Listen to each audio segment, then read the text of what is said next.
On this episode of Food for Thought, I'm with Patti Wood, author of Helping to Heal, a book that supports parents of ill children. It's a lovely little book that covers nutrition and natural health advice. And she's also a visiting scholar at the Adelphi University's College of Nursing and Public Health. She's the author of The Child Safe School, an award-winning programme that provides a framework for a comprehensive approach to reducing environmental toxins in schools, which I'm going to get into today. And Patti's also co-produced the documentary film Are Children at Risk? So you can hear that there's a huge amount of information. We're going to talk about children today in particular. Thanks for joining me, Patti. You're so welcome. I'm delighted to be with you. I'm really, really pleased you're with me because this is something that I don't often cover, to be honest, around children. And you've got a really interesting body of work, I have to say, that you're slowly but surely been building up over a period of time. First of all, just tell me more about the Child Safe School programme, because we haven't got, as far as I know, anything like it in the UK. Well, the Child Safe School program was developed to address the unique vulnerability of children. And children are unique both physiologically, because they have rapidly developing bodies, and also behaviorally. A child, does things that adults do not do. They play on the floor. They have this typical hand-to-mouth behavior. And so children, human children doing what they're supposed to do to learn about their world and their environment are actually putting themselves at greater risk because of the environmental toxins in our communities, and especially our schools and our homes today. And what specifically are you highlighting in that program, around the toxins? What specifically are children coming across? Well, in this program, we looked at what we would call chronic low-level exposures at schools. And these are common to all schools in America. And they would be the use of pesticides for maintaining grounds and playing fields, the use of petrochemical-based cleaning products. Many of them contain very harmful toxins. Cleaning products, like many other products in the United States, do not have to disclose all of the ingredients. And then the idling of vehicles, especially those that are powered by diesel fuel. And so those things occur every single day at schools across America. And I would love to say that all of America is heeding this warning that we have been putting out. But in fact, only New York State has addressed all three of these and has actually passed laws to prohibit the use of pesticides and the idling of vehicles and the use of petrochemical cleaning products. But other states have done some of it, and we're working. Actually, we have a major initiative right now to move this out, at least to the northeastern states here in America. This Child Safe School program, and also, since the start of the program, we have had to add 3 more emerging issues of concern, and those are the use of wireless technologies in schools and the use of fragrances, not only by the schools themselves, but also by the students and teachers. More and more people are becoming sensitive to that. And the third thing is the use of synthetic turf. That's this artificial turf that is, filled with these used tires that have been crumbled, mechanically into these little tiny pieces that are used for cushioning fields that are also quite harmful, but also, unfortunately, quite common on America's school fields today. We're surrounding our children with a huge amount of toxicity, aren't we, without realizing it? We are, much more so even just 10 years ago. And if you go back 50 years, you realize that we have really taken a whole generation from birth and have actually been exposing them to chemicals that have a wide range of health implications, reproductive problems, endocrine disruption, neurological impacts, everything on that autism spectrum, as well as, just learning disabilities, ADD, ADHD, dyslexia, and also childhood cancers. They have risen, exponentially here in the States. Well, in the UK, I think every day we have 43 children diagnosed with cancer. So it's an astonishing amount of, increase in ill health that we've got. Now, you've mentioned a number of bits and pieces that we've got in our schools, the pesticides. I don't think most councils, as we call them over here, would even consider the fact that the spraying around schools of pesticides is an issue. Why is it an issue? Well, pesticides are poisons, and they are designed to kill things. Typically on fields, they're designed to kill insects and weeds and maybe fungal turf diseases. And so, we've just become used to it, thinking that this is the way to maintain grass is to actually spray poisons all over them. And then we have to go back and we have to, put a lot of, synthetic fertilizers and it becomes a perfectly natural and wonderful thing for children to be exposed to, which is grass, and all of a sudden it becomes a toxic field, a toxic playing ground for them. And so we're quite concerned about it. You can actually maintain grass as you have done in England and in Ireland and Scotland on your beautiful golf courses and so on, and your gardens for thousands and thousands of years without any poisons, any chemicals, just by working with the soil, feeding the soil, which in turn feeds the grass. And, we wouldn't be so serious about this if we didn't know that you can have beautiful fields at schools without using any poisons. And we have proven it over and over and over and over. Well, we did it for many years, didn't we? Let's face it, prior to using them.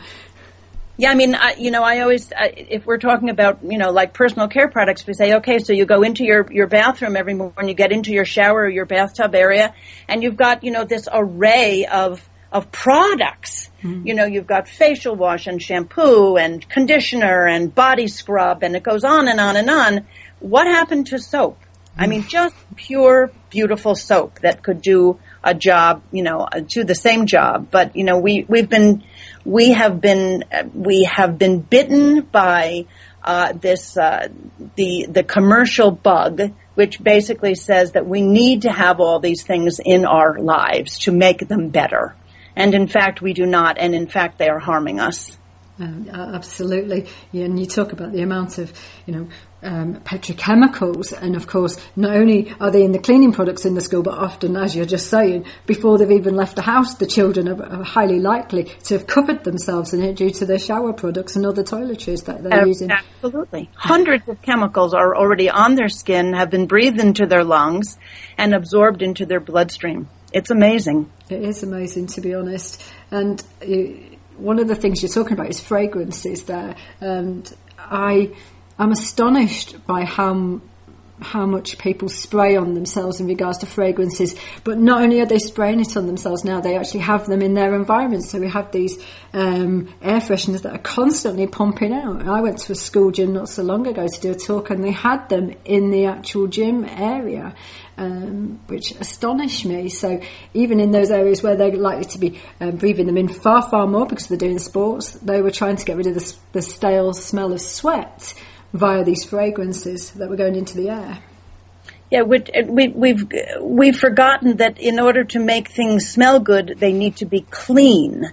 And it's all about fresh air and cleaning surfaces, not about spraying some artificial chemical to cover up that smell. Now, it's not as if the research isn't widely available. What do you think's stopping those other states from actually changing further and moving into your program further? Well, there's a lot of, unfortunately, there's a lot of pushback by what we would call our facilities directors or our facilities managers of our school districts. They have long-term relationships with their suppliers of their products. And these are very, very big corporations, multinational corporations in many circumstances that are supplying institutional cleaning products and pesticides for the use of the schools. And it's really hard to get people to change. So our technique or our strategy is typically to speak with parents first, and then with school administrators. And actually we talk to the workers who are actually using the products to make them understand that their exposure is probably the greatest exposure, because they're using them every 24 hours. We also remind parents that they don't often clean their homes, every 24 hours, whereas in schools, their children are coming in every morning and touching surfaces that have had newly applied chemicals, to them. So we talk to all of the stakeholders in the school environment, and then most importantly, the school board. And this is a body of elected parents who, or just community members who make decisions and who make policy. And when we get that to happen, when we get school boards to actually make a policy and prohibit the use of pesticides or petrochemical cleaning products or idling of vehicles, then that really moves us a step further to going to the state then. And we go to the state and say, okay, we have 17 school districts that have already done this, and it's cost effective and it's working. It's a win-win for everyone.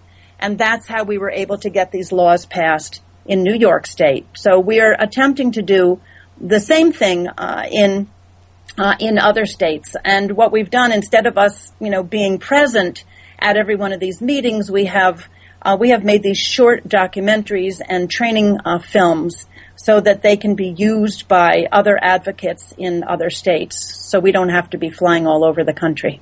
I'm amazingly passionate about this.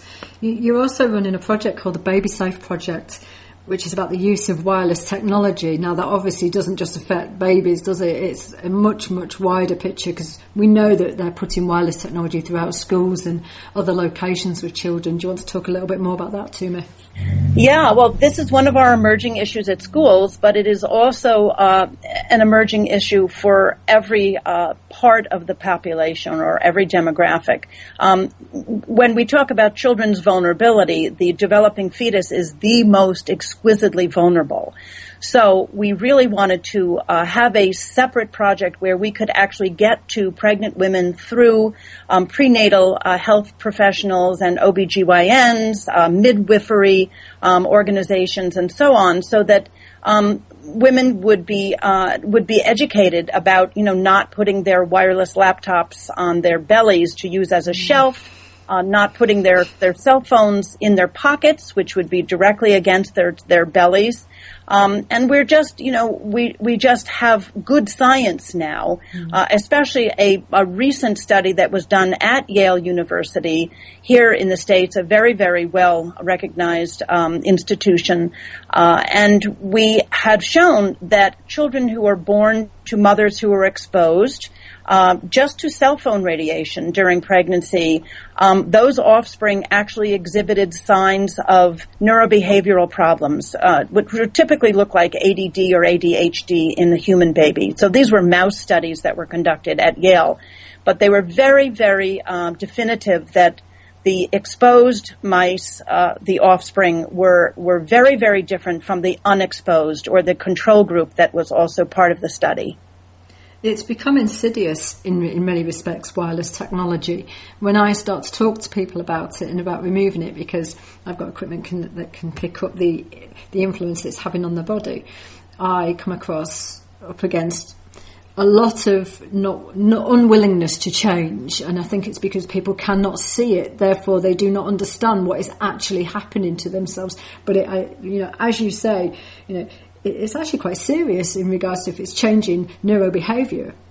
Well, it's actually changing the prefrontal cortex of the brain. They are actually showing changes in the development of that part of the brain in the developing fetus.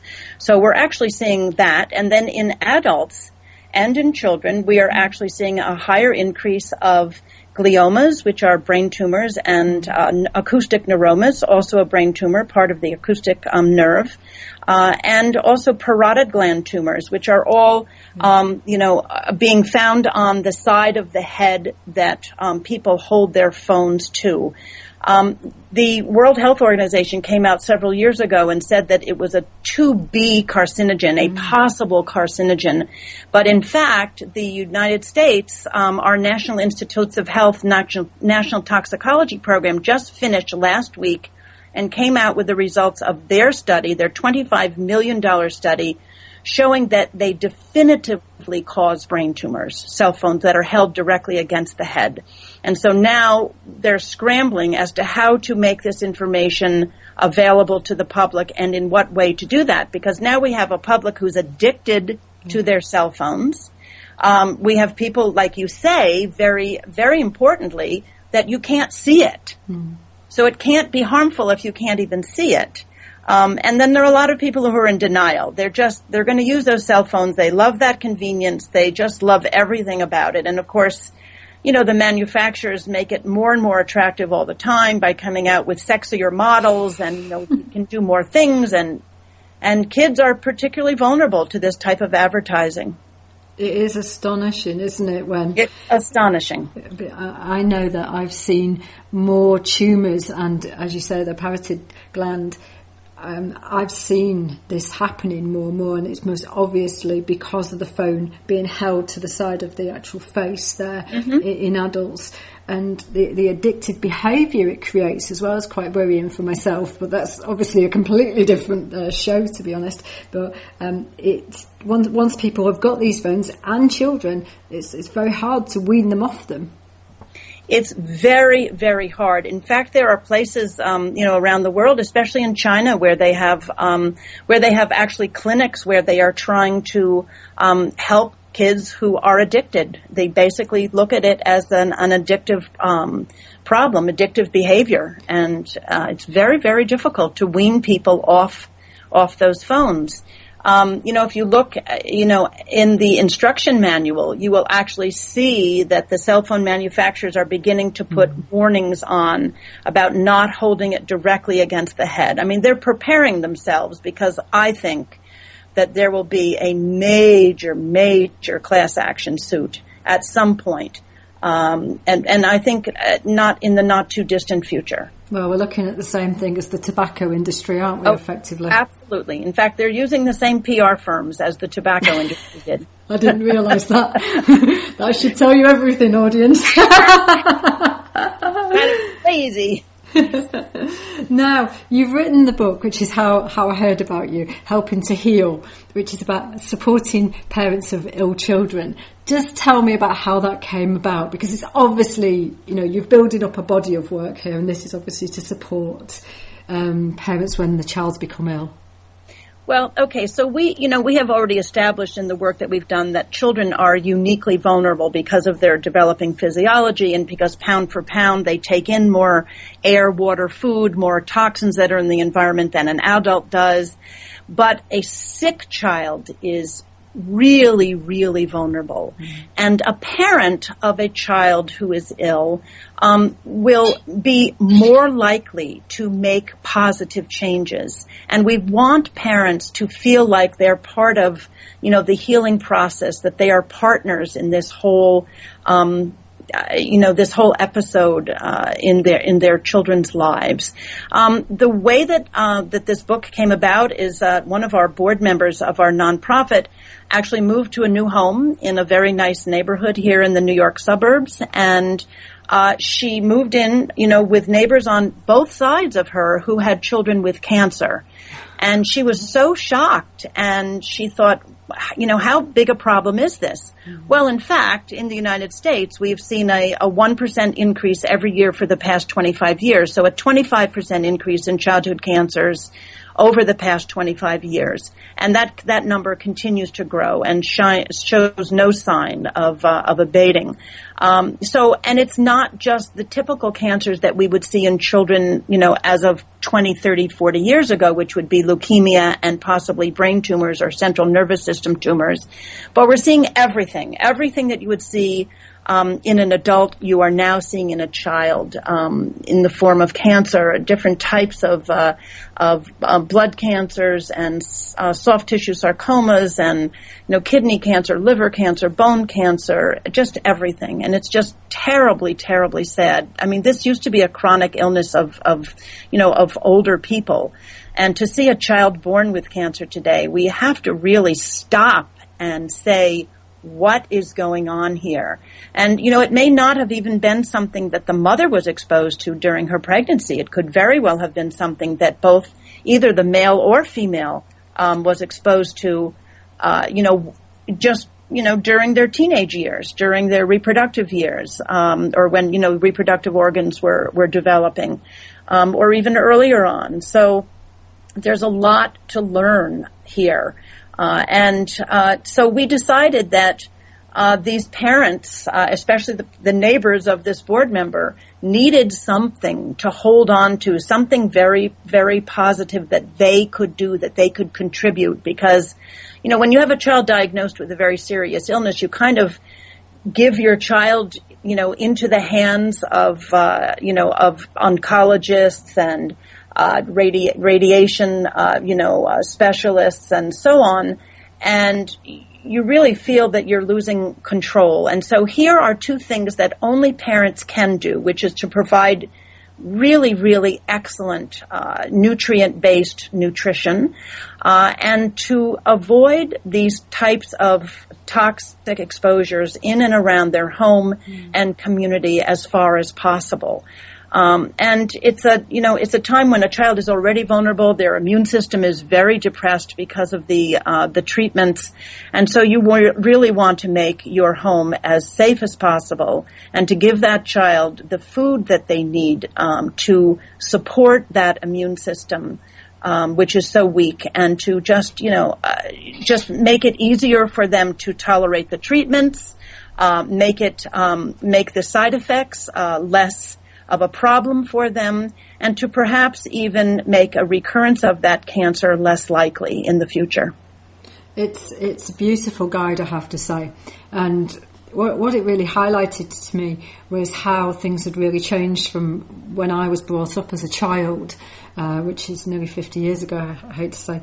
But my mother would have just been very focused on the nutritional value of the food. But the book highlights that you have to not only consider that as a parent, but the source, the processing method, the presence of all these pesticides, the dyes, the chemical additives. It really strips everything down, the book, but it's not very long. It's a very, very quick read. But what it does say is that it's clear that most people don't realise that there are all these things that you've now not got to consider if you want to keep your child well. And as you say, they're more likely to allow those things into the body, and they'll be more damaging when they're ill. That's correct. That's absolutely right. And every time we go to print another 5,000 or 10,000 copies of the book, I have to revise it because things are moving so quickly, in this world of environmental health, that I need to constantly update the information, as well as food sources. The food sources, we're getting more and more information all the time. But in general terms, for instance, I just say, try to buy organic when you are buying animal foods. Then that would be everything from dairy to poultry to meat products. Just because they are if you're not buying organic, you are getting so many added things that are unwanted, especially in a child who is ill, which is hormones, antibiotics, and other, drugs and chemicals that these animals are being given, to make them grow faster so they can slaughter them quicker and make more money. And doesn't it come down to that? Doesn't everything always come down to, those money makers who are really not that concerned about the end product and how it might impact public health? I think you what you were saying earlier, the facilities managers are very, they've got that relationship with basically the multinationals, and they're very focused on their profits. Ultimately, the facilities manager is very bothered about how much it's going to cost extra, and therefore it all comes down to that rather than the actual health of our children. Absolutely right. And if our children are not the most important things to us as a society, as a culture, and this is worldwide, then we have really lost our way. And this is my fear, is that, we really are losing our way. We are losing our sense of, what we should be prioritizing in our lives. And if it's not our children, what else? Well, I see our children... Sorry, Patti. I see our children as almost the canary in the coal mine. they're an indicator of things going drastically wrong that we're ignoring. I agree 100%. We use that term all the time, the canary in the coal mine. If you really want to find out what's going on in our world, you can just look at our children, because they really are the canaries in the coal mine. And here in America, like for schools, if we go back to our Child Safe School program, the teachers are protected by OSHA, which is an occupational hazard organization. They're also protected by the teachers' unions. Very strong unions protect teachers from any kind of exposure that might be harming them. But there's no one to protect children. The only one in our schools to protect children are the parents, and they must advocate. They are the only advocates. When we see this level of increase over the years of chronic disease states, and you see the incremental creep of the environmental toxicity, there has to be a direct correlation. There has to be, doesn't there? Well, I know there is. We're a science-based organization. We literally do not take on an area of focus unless we have a very, very robust body of scientific, peer-reviewed independent science. Let me say that again, of peer-reviewed independent science to support the work that we do. We just cannot take that chance. And fortunately for us, there are many, many wonderful researchers out there, not just in America, but, internationally, who are devoting themselves to looking at the problems that we face today. And in fact, there are places where there are some rays of hope. The city of Haifa in Israel actually banned the use of wireless technology in their schools very recently. And there are a lot of other countries that are looking at it, and like France, for instance, not selling cell phones to children under the age of 18 or 17, whatever it is. They're at least taking some steps. Not that there aren't ways to get around those steps, but they are actually taking steps and making it public and making a law. So that it might make people think twice about letting their children be exposed just, recklessly to these wireless devices continuously throughout their day. They even sleep with them under their pillows. I know. I speak to not only parents but also adults who are doing it, and there are apps that actually monitor sleep, and that's how they monitor their sleep, by putting them under the pillow. It's crazy. It is crazy. I mean, there are three major areas of focus when it comes to wireless technology. One is this developing fetus idea. Now, the reason that we've really, really focused on the Baby Safe project is that there are a lot of people who don't care about themselves, who don't care about their spouses, but they care about pregnant women from all sectors, all political sectors. You've got Republicans and Democrats. You've got all different religions and so on that just care about the unborn child. So we're like, okay, I don't think the industry is going to step into this one, because there's just too many people on so many different levels who are going to want to protect pregnant women. I mean, we already know that pregnant women shouldn't drink, they shouldn't smoke, they shouldn't eat tuna fish sandwiches, etc. So just adding another thing to be careful around wireless technology is not a big ask. It's something that I think that that women are willing to do, and that other people will be considerate of. But then you have this whole idea of people who have become electromagnetically sensitive, or EHS, electromagnetically hypersensitive. It is actually recognized in many countries as a disability. These people, people who cannot be in places where there is wireless technology, they actually have accommodations for them. They allow them to work at home. They set aside a certain part of the building where they don't have wireless routers, so that people can work there without feeling ill. And so that's an important thing. And then the third area is where you actually hold these cell phones directly against your head. And that's where we talked about the parotid gland tumors and the two types of brain tumors, which are rising in incidence everywhere, all around the world. My final point, I suppose, is I worry about the future of our planet. If our children are this ill now, and we feel like they're the canary in the coal mine, what are we actually setting up for our future, Patti? I don't know. It's a question that we ask ourselves over and over, because I know that you have the same problem in the UK with a rising incidence of autism. Yeah. But here the numbers are just extraordinarily upsetting. It's a very, very big number, and we're looking at 1 in 10 pretty soon. 1 in 10 children will be diagnosed. Not yet, but the numbers are moving in that direction. And then you start to look at what these children are doing, and we're beginning to see the first wave of this right now, where these children are turning 21 and they cannot care for themselves. Yeah. And the parents have been worried ever since the diagnosis about who's going to take care of their child. Who's going to take care of my child when I'm gone? Are my other children going to step up to the plate and take care of their autistic brother? Or might I have 3 autistic children, which is very common. Or 2 autistic children. Who's going to take care of them? And so it becomes an incredible financial burden on a society to take care of all of these children who have neurobehavioral problems that are that serious. And what is this doing to our society? I mean, like you say, what's going to happen? And it's not just that, but we also have a lot of people who are just ill from other things.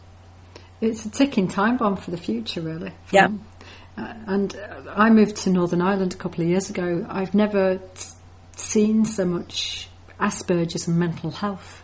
And as you say, it's a burden. It's an incredible burden. And I see the parents who are really struggling, not only over the child, but also with their own health because of the associated issues, the stress that it brings to actually unbelievable stress. The worry is palpable in these parents. I mean, there's just a constant state of fear and worry about their child's future. And they're worn out. They're worn out from looking after the children themselves. Absolutely. And so but we do have this incredible team of researchers, but this one researcher in particular at Harvard, Dr. Martha Herbert, who is just doing outstanding work on neurobehavioral problems in children, especially autism, and just looking at the whole plethora of potential causes. I mean, we have to get to the root of this. We have to get to the source. We can't just keep putting Band-Aids on everything and coming up with another drug that will work for a couple of hours and then has all kinds of side effects associated with that. It's not about that. It's about the precautionary principle. It's about, looking at all these things that are indicative of harm and taking precautionary measures even without scientific certainty. We've got to get our political leaders to recognize the precautionary principle as a way to move forward in our society, especially as it relates to public health. This has been a fantastic interview, Patti. It's been really, really interesting. Do you want to tell people how they get hold of your book, the amount of information on your website, how they get hold of your documentary so that they can learn more? Yeah. So you can see our main website at grassrootsinfo.org. That's GRASSROOTS info.org. And that's our main website. And then we have our different programs that you can actually access through that main website, which would be the Child Safe School, which is thechildsafeschool.org, and then Helping to Heal, and it's helping, HELPING, and then the numeral 2, or number 2, and then heal, HEAL.org.